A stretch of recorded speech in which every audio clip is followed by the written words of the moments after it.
Welcome to Nanak classes. दोस्तों, Nanak classes के YouTube channel पे आपका स्वागत है। आज है 28 दिसंबर और 28 दिसंबर 2023 के जितने भी most important Rajasthan current affairs के क्वेश्चन बनते हैं, आज हम उनका डिस्कस करेंगे। पूरा वीडियो ध्यान से देखना और लास्ट में मैं आपसे क्वेश्चन पूछूंगा जिनके जवाब आपको कमेंट बॉक्स में देने हैं। सभी प्यारे विद्यार्थियों को प्यार भरा नमस्कार, गुड मॉर्निंग। आज हम पढ़ेंगे ईआरसीपी को लेकर राजस्थान व मध्य प्रदेश के बीच सहमति बन चुकी है।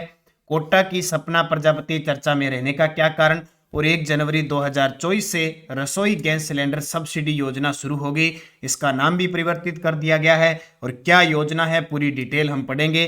डेली 8:30 पर आपको क्लास मिलती है, लेकिन फिलहाल थोड़ी सर्दी है, धुंध भी है, नेटवर्क का इश्यू थोड़ा ज़्यादा रहता है क्योंकि ये नानक क्लासेज है, ये बॉर्डर एरिया के साइड में है, तो जो नेटवर्क है वो बहुत कम छोड़ा जाता है। इस वजह से क्लास बहुत बार 10-15 मिनट इधर उधर हो जाती है, ये वजह है सबसे बड़ी बात। लेकिन फिर भी ये समझ लो कि कठिन परिस्थितियों से चलते हुए ये करंट की क्लास आपको सुबह मिल ही जाती है। तो वीकली क्लास मिलती है और फिर अब दिसंबर मंथ पूरा होगा तो मंथली मिल जाएगी। और तैयार रहना, 31 दिसंबर को रात 8 बजे मेरे साथ सभी विद्यार्थी, रात 8 बजे ये क्लास स्टार्ट हो गई। करंट अफेयर्स का सुपड़ा सा पूरे जनवरी से दिसंबर 2023 का, तो मिलेंगे उस दिन। और डेली बाकी आप क्लासें देख रहे हो, तो करें स्टार्ट आज की क्लास। सबसे पहले कल के क्वेश्चनों को हम रिवाइज करते हैं। कल हमने पढ़ा बीकानेर के नालबड़ी और सालासर गांव के पास क्रूड ऑयल और प्राकृतिक गैस के भंडार की ड्रिलिंग का काम शुरू होगा ओएनजीसी के द्वारा। प्रदेश में छठे रोपवे का उद्घाटन जनवरी 2024 में कहां किया जाएगा, नीमच माता उदयपुर। कल मैंने पूरे रोपवे की वीडियो आपको दे दी नानक क्लासेस शिवसर पर। पहले राजस्थान सिने महोत्सव का आयोजन आज से शुरू हो चुका है, 28 से 31 दिसंबर 2023 जयपुर में।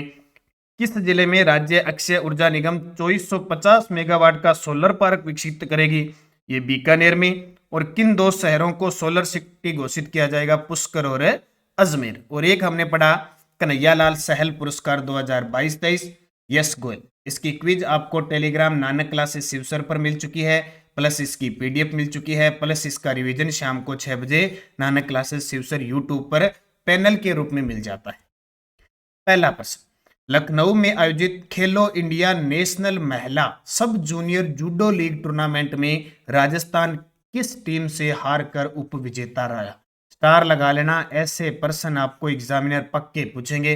जैसे हाल ही के अंदर राजस्थान हरियाणा से हारकर किससे उप विजेता रहा, विजय हजारे ट्रॉफी में उप विजेता रहा। उसी प्रकार ये प्रश्न ऐसे हैं जहां राजस्थान विजेता या उप विजेता रहता है, वो क्वेश्चन आपसे एग्जाम में पूछा जाएगा। तो लखनऊ उत्तर प्रदेश की राजधानी है, गोमती नदी के किनारे है, इसे नवाबों का शहर कहते हैं। खेलो इंडिया नेशनल महिला सब जूनियर जूडो लीग टूर्नामेंट में राजस्थान मणिपुर से हार कर और उप विजेता रहा। ये ट्रॉफी उठा रखी है अपने राजस्थान वालों ने उप विजेता की। देखो, तो राजस्थान ने इस टूर्नामेंट में एक तो स्वर्ण जीता, 4 रजत जीते और 2 ब्रॉन्ज मेडल जीतकर सब जूनियर, यानी 1 स्वर्ण, 4 सिल्वर और 2 कांस्य पदक जीते। वहीं मणिपुर ने 2 गोल्ड, 1 सिल्वर और 1 ब्रॉन्ज मेडल प्राप्त करके टीम चैंपियनशिप में प्रथम स्थान प्राप्त किया। ये स्थान पता है कैसे प्राप्त किए जाते हैं, गोल्ड के हिसाब से होते हैं ज्यादातर गोल्ड। तो यहाँ 2 गोल्ड है, यहाँ 1 गोल्ड है, यहाँ 4 रजत है, 2 ब्रॉन्ज है, 1 सिल्वर है, या 1 ब्रॉन्ज है, लेकिन गोल्ड कितने 2, क्योंकि स्वर्ण पदक यानी प्रथम को दिया जाता है। अब देखो, प्रथम स्थान हासिल किया, स्वर्ण पदक जीता 27 किग्रा में किसने, ये स्वर्ण पदक है, ये 57 किग्रा में दिव्या पंवार ने जीता। ठीक है, ये यहाँ पे आ गया, उल्टा आ गया, ये नीचे चला गया इसका। तो स्वर्ण पदक एक ही मिला किसको, 57 किलो बार में दिव्या पंवार को। फिर उसके बाद में हम सिल्वर मेडल की बात करें तो 28 किलो में रूपाली, 44 किलो में लावण्या और 48 किलो में पूजा और 57 किलो में सोनाक्षी पंडित ने जीता। जबकि कांस्य पदक जीता रीना ने 22 किलोग्राम में और तान्या राठौड़ ने 36 किलोग्राम में ब्रॉन्ज जीता। तो ये 1 स्वर्ण आया, दिव्या पंवार ने जीता 57 किलो में, बाकी सिल्वर और कांस्य। तो इसको याद रखना। बूस्टर डोज देख लो, एक और नई अपडेट बता देता हूं। सरिता सैनी हाल ही में चर्चा में आई है। सरिता सैनी ने इंटरनेशनल स्ट्रेंथ लिफ्टिंग में सिल्वर मेडल प्राप्त किया है। हैदराबाद में इंटरनेशनल स्ट्रेंथ लिफ्टिंग का आयोजन हुआ, जो भार उठाते हैं ना, ऐसे सोकर लेट कर जो भार उठाते हैं वो है। तो इसमें 17 देशों के, बाकी याद करने की जरूरत नहीं है, बस इतना याद रखना कि सरिता सैनी ने 72 किलोग्राम भार वर्ग में ठीक है, ये प्रतियोगिता जीती और इसमें सिल्वर जीता। कौन है? सरिता सैनी। ये बूस्टर डोज आपके लिए होगी। दूसरा प्रश्न, प्रदेश में 1 जनवरी 2024 से Indira Gandhi gas cylinder subsidy योजना को किस परिवर्तन के रूप में शुरू किया जाएगा? जी बिल्कुल, आपने पिछले साल 500 रुपए में गैस सिलेंडर लिया था और वो किस नाम से था? Indira Gandhi gas cylinder subsidy योजना। और सरकार की जो एक महंगाई राहत शिविर लगा था उसमें 10 योजना थी, उसमें ये शामिल था। अब नई सरकार नया काम, हालांकि योजना वही रहेगी, चलती रहेगी, लेकिन सीधी सी बात है, इंदिरा गांधी राजीव गांधी के नाम से जो भी जहां है वो या तो ठप हो जाएगा या फिर वो योजना का नाम बदलेगा। तो देखो, अब इस योजना का नाम हो गया रसोई गैस सिलेंडर सब्सिडी योजना। प्रधानमंत्री उज्ज्वला योजना व चयनित बीपीएल परिवारों को मात्र 450 रुपए में गैस सिलेंडर मिल सकेगा। आपसे पूछे कोई भी दोनों में क्या अंतर है, तो उसमें 500 था, ये इनकी घोषणा थी 450 में। और लाभार्थी को विकसित भारत यात्रा शिविरों में पंजीयन करवाना होगा, और इसका पंजीयन आपने कहाँ किया था? महंगाई राहत शिविर योजना में। इन्होंने कहा हमारी तो विकसित भारत योजना है, उन शिविरों में पंजीयन कराओ। तो ये काम स्टार्ट हो गया। अब देखो, कहते ना कि बदलेगा भारत, बदलेगा राजस्थान, एक बदल गया, ठीक है। उसके बाद में आयुष्मान भारत योजना, बहुत सारी बातें होगी। तो देख लो, नाम होगा Indira Gandhi gas cylinder subsidy योजना के नाम पर रसोई गैस सिलेंडर सब्सिडी योजना। 1 जनवरी 2024 से जो प्रधानमंत्री उज्ज्वला योजना और चयनित बीपीएल परिवार है उनको मात्र 450 रुपए में गैस सिलेंडर मिल सकेगा। प्रदेश में 70 लाख से ज्यादा गरीब परिवारों को लाभान्वित किया जाएगा। साल भर में कुल 12 सिलेंडर लाभार्थी ले सकेंगे। रसोई खर्च का भार होगा कम, महिलाओं को धुएं से मिलेगी मुक्ति, सब्सिडी राशि लाभार्थियों के खाते में आ जाएगी और पंजीकरण होगा विकसित भारत यात्रा शिविरों के तहत। तो याद रखना, एक और परिवर्तन यहां आया है। तीसरा प्रश्न, पूर्वी राजस्थान नहर परियोजना ERCP को लेकर राजस्थान व मध्य प्रदेश के बीच सहमति बनी, इसमें राजस्थान के कितने जिले शामिल है? ये एक बहुत अच्छी न्यूज है, पॉजिटिव न्यूज है हमारे लिए। पूर्वी राजस्थान नहर परियोजना ERCP जो काफी पिछले 5 सालों में विवादित थी, बार बार मुख्यमंत्री थे अशोक गहलोत, उन्होंने पता नहीं कितनी बार प्रधानमंत्री को पत्र लिख लिख कर इसे राष्ट्रीय स्तर का दर्जा दिलवाने की बात थी। राष्ट्रीय स्तर का दर्जा दिलवाने में ये फायदा होता है कि 90% तक केंद्र सरकार खर्चा लगाती है और 10% राज्यों का लगती है, और यही कुछ ये देखने को मिला है। इसका मतलब जल्द ही पूर्वी राजस्थान नहर परियोजना के जो 13 जिले लाभान्वित होंगे, जल्द ही इसको राष्ट्रीय स्तर की घोषित की जाएगी। तो ये इन 13 जिलों के लिए बहुत बड़ी सौगात है। तो पूछे कि ये किसके बीच समझौता होगा, तो राजस्थान और मध्य प्रदेश दोनों में विवाद चल रहा था। इधर कांग्रेस सरकार थी, इधर भाजपा सरकार थी। अब दोनों भाजपा संधि हो गई दोनों के बीच और ये बन गई वृद्धि संधि, ठीक है। अब वृद्धि संधि आपको पता है, यानी वैसे तो स्वर संधि हो रही थी लेकिन वृद्धि बना दी क्योंकि बड़ा काम हो गया। पूर्वी राजस्थान नहर परियोजना को लेकर राजस्थान और मध्य प्रदेश के बीच सहमति बनी। राजस्थान के 13 जिले, जयपुर आ जाएगा, झालावाड़, बारां, कोटा, बूंदी, यानी हड़ौती पूरा आ गया। उसके बाद में सवाईमाधोपुर, और इधर देख लो सवाईमाधोपुर के पास करौली, धौलपुर, भरतपुर, अलवर, और ये पास का दौसा, टोंक, अजमेर, जयपुर, ये 13 जिले आ गए। 13 जिले याद रखना है। यहाँ से क्वेश्चन ये भी बनेगा कौन सा शामिल नहीं है, तो यहाँ चित्तौड़गढ़ शामिल नहीं है, इसके पास वाला। परियोजना की लागत 90% केंद्र सरकार वहन करेगी। इस प्रोजेक्ट से 41.13% आबादी राज्य की कवर होगी। सीधी सी बात है, पूर्वी राजस्थान में हम कितने जिले पढ़ते हैं, जो जिले हैं उनमें लगभग 39% जन पढ़ते हैं ना, 39% क्या है जनसंख्या, 23% भाग है। तो ये इधर वाला और कवर हो जाएगा। 2.8 लाख हेक्टेयर जमीन के लिए सिंचाई पानी उपलब्ध होगा। 6 बैराज और एक बांध का निर्माण होगा, जिसमें मुख्य है नवनेरा बैराज, बहुत बार पेपर में आ चुका है, जो कोटा में बन रहा है, और इस सरदा बांध जो दौसा में बन रहा है, और इससे दौसा और सवाईमाधोपुर जिले लाभान्वित होंगे बनास नदी पर। तो ये पूछे जाते हैं पेपर के अंदर, 6 बैराज और एक बांध का निर्माण होगा। विकसित भारत संकल्प यात्रा के तहत, विकसित भारत संकल्प यात्रा के तहत डबल आ गया, हाट बाजार में आयोजित वर्चुअल लाभार्थी संवाद कार्यक्रम के दौरान प्रदेश में एकमात्र चयनित लाभार्थी सपना प्रजापति का संबंध किस जिले से? बहुत ही खास है, भी महिलाओं के लिए बहुत खास है कि कोटा जिले की है सपना प्रजापति। कौन है? कोटा जिले की सपना प्रजापति। मुख्य प्रधानमंत्री नरेंद्र मोदी वर्चुअल इन्होंने वीसी की थी। विकसित भारत संकल्प यात्रा शहरी के तहत हाट बाजार में आयोजित वर्चुअल लाभार्थी, यानी हाट बाजार में और जो कुछ योजनाएं हैं केंद्र सरकार की उसका फायदा मिला, तो प्रदेश में एकमात्र चयनित हुई सपना प्रजापति। कोटा इन्होंने प्रधानमंत्री जी के साथ कम से कम 5 मिनट तक वीसी पर संवाद किया। उन्होंने बताया मैंने क्या कुछ किया। देखो, कोरोना के दिनों में 40 महिलाओं को रोजगार देने वाली कोटा की सपना ने मोदी से किया संवाद। विकसित भारत यात्रा संवाद में इनका चयन हुआ। ठीक है, ये सपना प्रजापति है। पति इनके राजेंद्र कुमार प्रजापति है। पति का व्यवसाय ईंट बनाना है और इनकी शिक्षा है वो एमए हिंदी लिटरेचर। शुरुआत तभी तो कह रहा हूं, मेहनत करते जाओ, आगे बढ़ते जाओ योजनाबद्ध से, और निश्चित आप सफल होंगे। सफल होना अकेली सरकारी नौकरी नहीं होती है, आप किसी भी प्रकार से कर सकते हो। खुद का काम कर, यानी शिक्षा आपको किसी भी दिशा में ले जा सकती है। अगर आप पॉजिटिव रहते हो, योजनाबद्ध तरीके से चलते हो, तो आपको आपका ज्ञान कितनों तक प्रसारित किया जा सकता है और आपका व्यवसाय चला सकता है। तो आप मेहनत कीजिए, पॉजिटिव रहिए, दृढ़ संकल्प होके सोचिए भी मैं ये कर दूंगा तो कर दूंगा। कभी दिमाग में नेगेटिव बातें आपके आनी नहीं चाहिए। कभी बार आप सोचने लगे अगला एग्जाम ये आएगा, मैं पास नहीं हुआ तो क्या, ये छोड़ दो कि मुझे लगना है अध्यापक लगना है, मुझे एलडीसी लगना है, मुझे कांस्टेबल लगना है, मुझे एसआई। अगर संकल्प ले लिया तो ले लिया। अभी ताजा की अपडेट बताता हूँ। हमारे क्षेत्र की एक लड़की जो हमारे पास कोचिंग में पढ़ती थी, 1 साल 2 साल 3 साल तैयारी की और टारगेट बना लिया मैं एसआई लगूंगी, और आज वो एसआई लग गई। एकदम गरीब परिवार तबके से संबंध रखने वाली, लेकिन संकल्प दिया था। कोई ऊंचे से ऊंचा काम आप कोई भी कर सकते हो, बस दृढ़ निश्चय, खुद पे विश्वास और लक्ष्य आपका सही दिशा में योजनाबद्ध तरीके से होना चाहिए। तो अब देख लो, विकसित भारत यात्रा के तहत शहरी के तहत हाट बाजार में आयोजित वर्चुअल लाभार्थी संवाद कार्यक्रम के दौरान प्रदेश में एकमात्र चयनित लाभार्थी कोटा निवासी सपना प्रजापति से वीसी के माध्यम से संवाद किया।